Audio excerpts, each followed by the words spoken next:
If you like the video, subscribe now and press the bell icon. Never miss an update. मेरा नाम नेहा है और मैं आपके लिए ईवीएस के कुछ इम्पोर्टेंट टॉपिक लेके आती हूँ जो हमारे एग्जाम में के लिए इम्पोर्टेंट है। तो आज जो हमारा टॉपिक है वो है हमारा खेती। तो आज हम पढ़ेंगे खेती और खेती से इम्पोर्टेंट जो और मुख्य बिंदु होंगे उन पे हम डिस्कस करेंगे। तो चलिए हम स्टार्ट करते हैं खेती। तो खेती का जो हमारा खेती में जो सबसे मेन जो हमारा टॉपिक है वो जो है हमारा झूम खेती। तो झूम खेती जो हमारा खेती है, ये खेती करने का तरीका होता है और ये तरीका अपनाया जाता है पहाड़ों पर, यानी पहाड़ी इलाकों में खेती किस तरीके से की जाती है उसमें ये झूम खेती उसको कहते हैं। ठीक है, तो सबसे पहले हम बात करेंगे झूम खेती पहाड़ों पर की जाती है। ठीक है, कहाँ पे की जाती है? ऑलमोस्ट की जाती है हमारी ये मिजोरम में। मिजोरम में की जाती है। मिजोरम हमारा पड़ता है ईस्ट में, तो ईस्ट में ऑलमोस्ट एरिया जो है वो हमारा पहाड़ी है, इसलिए मिजोरम जो हमारा पहाड़ी इलाका है यहाँ पे झूम खेती की जाती है। खेती का ये एक तरीका है, झूम खेती का एक तरीका है। ठीक है, लॉटरी द्वारा जमीन देने की प्रथा। हम बात करते हैं कि यहाँ पे एग्जाम में क्वेश्चन कई बार ये देखा गया है कि लॉटरी देने की प्रथा, लॉटरी द्वारा जमीन देने की प्रथा, खेती पर जमीन देने की प्रथा कहाँ है? तो ये मिजोरम में है। अब जमीन लॉटरी द्वारा कैसे दी जाती है? क्योंकि ये जो जमीन होती है ऐसी जमीन होती है जहाँ पे एक बार खेती करके जमीन को छोड़ दिया जाता है कुछ सालों के लिए, तो अब दूसरी जमीन चाहिए होती है, तो इसलिए लोगों को लॉटरी डाल के, एक लॉटरी टाइप में डाल के, लॉटरी जैसे गेम की तरह किया एक पर्ची डाली जाती है जिससे जिसका नाम निकलता है वही वो खेती करता है। ठीक है, तो ये वाली हमें ये इम्पोर्टेंट रखना है कि लॉटरी द्वारा जमीन देने की प्रथा कहाँ है? ये भी हमारी मिजोरम में है। ठीक है, ये एक फसल काटने के बाद जमीन कुछ वर्षों के लिए ऐसे ही छोड़ देते हैं। ठीक है, जमीन कुछ वर्षों के लिए ऐसे ही क्यों छोड़ देते हैं? क्योंकि यहाँ पे जो जमीन होती है, ऐसा मानना है लोगों का कि जमीन एक बार फसल उगाने के बाद जो उसकी उर्वरता है वो कम हो जाती है, तो उसको थोड़े टाइम वैसे ही छोड़ देते हैं ताकि कुछ सालों के लिए, ताकि उसकी उर्वरता जो है वो दोबारा से उतनी ही शक्तिशाली हो जाए।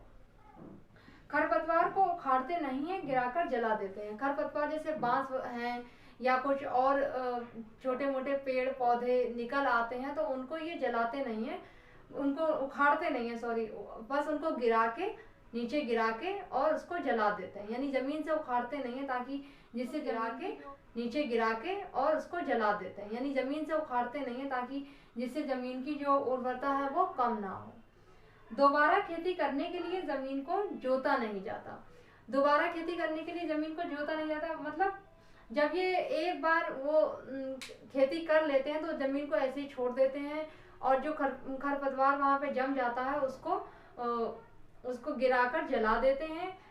फिर दोबारा जो खेती करते हैं तो बीज बोने के लिए उसको जोतते नहीं है, सिर्फ एक लकड़ी से उसको। हमारी दूसरा जो पॉइंट है वो ये है कि खेती में ये जो खेती इस तरीके की होती है कि इसमें अलग अलग तरीके के जो बीज होते हैं वो एक ही खेत में बो दिए जाते हैं, यानी एक साथ थोड़ी जगह पे कुछ दूसरे बीज बो दिए, थोड़ी जगह पे दूसरे बीज, थोड़ी जगह पे दूसरे बीज, इस तरीके से 3-4 तरीके के बीज जो है वो एक खेत में बो दिए जाते हैं। जैसे मकई, चावल, सब्जियां, मिर्च, इस तरीके के जो बीज हैं वो बीजों को बो देते हैं एक ही खेत में। ठीक है, तो एक खेत में अलग अलग तरह के बीज भी बोए जाते हैं, ये भी इम्पोर्टेंट और ध्यान रखने वाला पॉइंट है। तो ये कुछ चीजें हो गई हमारी झूम खेती के बारे में, ये मोस्ट इम्पॉर्टेंट है, एक एक पॉइंट आप इसको ध्यान रखना अच्छे से। और कहाँ होती है हमारी झूम खेती? मिजोरम में। तो मिजोरम में हमारा, हमने आपको इससे पिछली वीडियो में पढ़ाया था कि मिजोरम में हमारा एक नृत्य किया जाता है। कौन सा नृत्य किया जाता है? चिराओ नृत्य किया जाता है। ठीक है, अगला है यहाँ बांस के बर्तन कप का प्रयोग किया जाता है, यानी मिजोरम में हमारे बांस के बर्तनों का भी प्रयोग किया जाता है। यहाँ पे बांस जो होता है वो बहुत अधिक मात्रा में पाए जाते हैं, तो बांस का उत्पादन बहुत अधिक मात्रा में होता है, इसलिए यहाँ पे बांस के बर्तन। अब हम बात करते हैं सामाजिक कीट, यानी सोशल इंसेक्ट कुछ होते हैं जो एग्जाम में पूछ लिए जाते हैं। तो सोशल इंसेक्ट क्या क्या होते हैं? तो चींटी, सोशल इंसेक्ट यानी सामाजिक कीट, चींटियां, दीमक, तैतई तथा मधुमक्खी एक सामाजिक कीट है। यानी जिस तरीके से हम लोग, सामाजिक कीट का मतलब होता है जिस तरीके से हम लोग अपनी कॉलोनी में या अपने मोहल्ले में जिस तरीके से रहते हैं, उसी तरीके से ये कीट ऐसे होते हैं, ये कॉलोनी में रहते हैं। ठीक है, और इनमें भी हमारी तरह कुछ लेबर, कुछ रानी होते, मतलब कुछ राजा होते हैं, कुछ रानी होते हैं, और कुछ लेबर होते हैं, कोई सुरक्षा के लिए होते हैं, अलग अलग तरीके के पाए जाते हैं। तो चींटियां, दीमक, तैतई तथा मधुमक्खी एक सामाजिक कीट है। आपको ध्यान रखना है मधुमक्खी, ये मोस्ट इम्पॉर्टेंट है, ये पूछ भी जाता है कि मधुमक्खी कौन सा कीट है, तो सामाजिक कीट है। ये कीट समूह में रहते हैं, ये समूह में रहते हैं। आपने देखा होगा कि जैसे मधुमक्खी का छत्ता अक्सर से देखा होगा लोगों ने कि उसमें बहुत सारी मधुमक्खियां एक साथ रहती हैं। इसमें कुछ सबके अलग अलग वर्क होते हैं। कोई जो होता है वो छत्ते की देखभाल करता है, कोई अंडे देता है, और एक जो रानी मक्खी होती है वो अंडे देती है। कुछ जो होते हैं फूलों का रस लेके आते हैं। ठीक है, तो इसी तरीके से हमने चींटियों को भी देखा है कि चींटियों में भी सब एक समूह में रहते हैं। चींटियां भी कीट हैं, चींटियां भी हमारी कीट है, और इनकी 3 जोड़ी टांगे यानी 6 टांगे होती हैं। सिपाही जो चींटियां हैं वो हमारी, वो बिल की सुरक्षा करती हैं।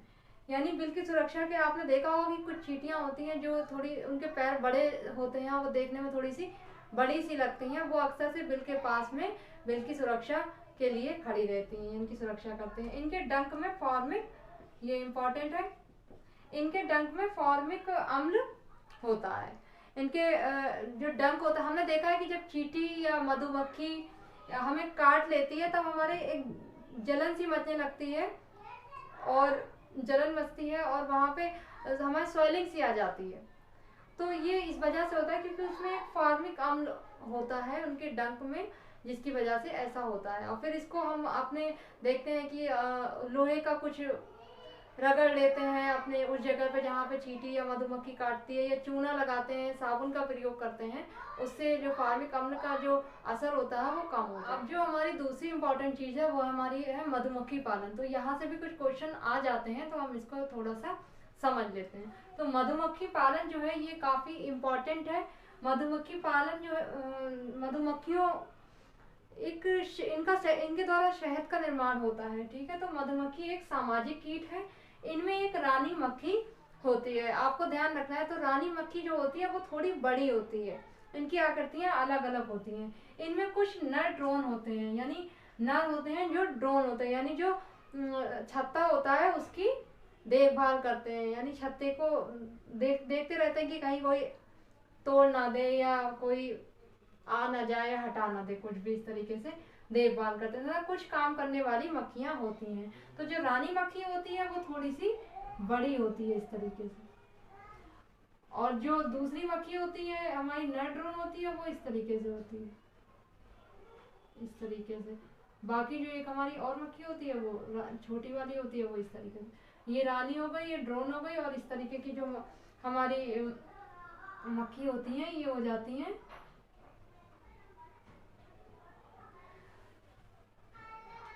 काम करने वाली मक्खियां। तो ये 3 तरीके की मक्खियां होती हैं। जो रानी मक्खी होती है वो थोड़ी लंबी और बड़ी होती है। ठीक है, तो आपको ये ध्यान रखना है।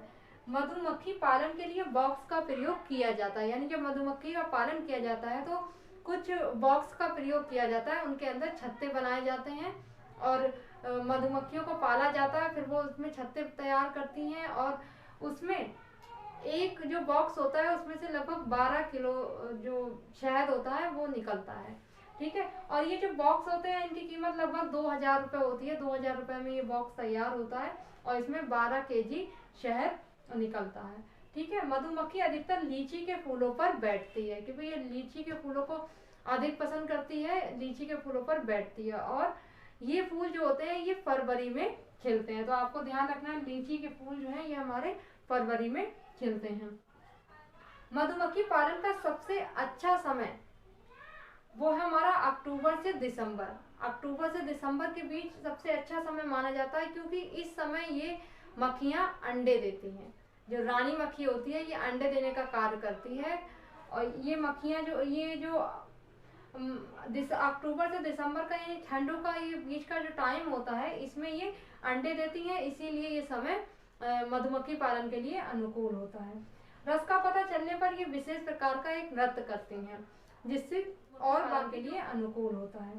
रस का पता चलने पर ये विशेष प्रकार का एक नृत्य करती हैं, जिससे और बाकी जो मक्खियाँ होती हैं उनको भी पता चल जाता है कि वहाँ पे रस है, और रस के लिए वो उनका एक इंडिकेटर टाइप से होता है, वो नृत्य करने लगती हैं। इसके डंक में फार्मिक अम्ल होता है। इससे पहले मैं अभी बता चुकी हूँ आपको कि चींटी होती है, इसके डंक में भी फार्मिक अम्ल होता है। तो मधुमक्खी जब काट लेती है तो हमारे स्वेलिंग आ जाती है और बहुत सारी जलन होने लगती है, तो इसमें फार्मिक अम्ल होता है, इसकी वजह से ऐसा होता है। तो फार्मिक अम्ल को कम करने के असर को कम करने के लिए हम किसका प्रयोग करते हैं? लोहा, चूना और साबुन का प्रयोग, इनका प्रयोग करते हैं। ये उसको असर को कम कर देता है। इसके छत्ते में चीनी का, अब इसके पालन जब किया जाता है तो कभी कभी इतना रस नहीं मिल पाता है मक्खियों को कि जो फूलों से इतना रस ले पाए, तो इसके छत्ते में कभी कभी चीनी का मीठा घोल भी डाल दिया जाता है। और इसके जो छत्ते होते हैं, यानी ये जो बॉक्स होते हैं, उनको साफ करने के लिए इम्पॉर्टेंट चीजें जो कि हमारी खेती से संबंधित थी, और ये मधुमक्खी पालन, झूम खेती और सामाजिक कीट, तो ये सारा चीजें कुछ इम्पोर्टेंट मैं आपके लिए लेके आई थी। तो अगर आपको वीडियो अच्छा लगा हो तो इसको लाइक कीजिए एंड हमारे चैनल को सब्सक्राइब कीजिए और बने रहे हमारे साथ। अब मिलते हैं नए टॉपिक में, नई वीडियो में नए टॉपिक के साथ। If you like the video, please click on the like button, write a comment, and subscribe to my channel.